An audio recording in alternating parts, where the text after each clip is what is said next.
What's crackin'? My name is Hans, and for today's video guys, i-share natin sa inyo, baka hindi nyo pa alam yung bagong update, so pakita lang natin sa inyo yan guys. So eto guys yung bagong update, new Battlefront Seasons Distinction Insignia event. So May 14 after update, May 28 before the update. So Distinction Insignia, Battlefront, and Masarta Ice Cavern. The 5th monster in the Battlefront and Masarta Ice Cavern for increased Distinction Insignia gain.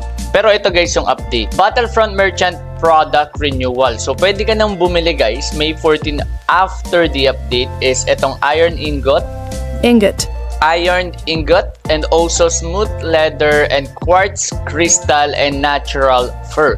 So Battlefront merchant product updated to celebrate the new Battlefront season. Crafting materials sold by NPC vet will be renewed. So i-check natin yan guys, okay? Punta muna tayo ng Battlefront and let's check this one out. So eto guys, nandito na tayo guys. So check na natin etong merchant na to. So check natin kung meron ba dito. And ayun guys, ang kailangan lang natin dito, since wala na tayong insignia kasi nag-reset na, is natural fur and smooth leather. Ito quartz crystal. So ayan, meron na rin ditong source of wisdom, 700k nga lang guys. So check natin yung crafting neto. Itong source of wisdom guys, sobrang need natin to. Okay, so let's say ako ay dagger. Okay, so kailangan natin for example neto. Ayan, kill order. So, ang kailangan ko ng source of wisdom is 10. Tapos, source of growth is for 50. Tapos, more yan. So, sobrang hirap nito makuha, guys. Pero, ayan, bound nga lang din siya. So, ayan, meron na dito, guys, source of wisdom. So, malamang source of wisdom magmumura to since nandito na siya sa Battlefront. And meron sila dito, guys, yung sa event. So, check natin tong event, guys. Okay, so sabi is meron pa tayong 55 days left. So, bago rin to. Defense and dual damage 3.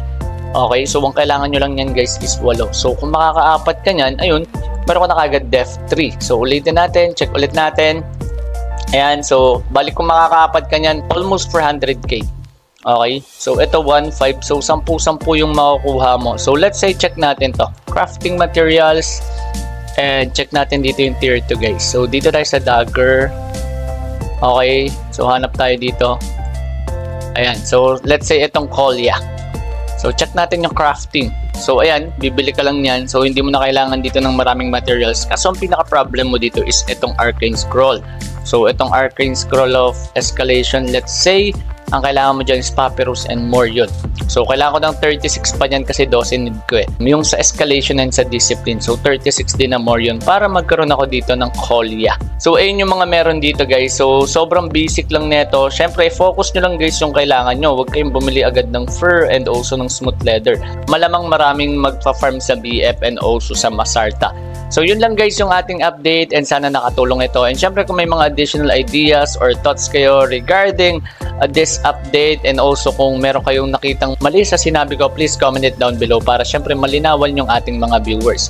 So, also guys, don't forget to subscribe to my YouTube channel and also follow me on TikTok. So, maraming salamat guys and God bless.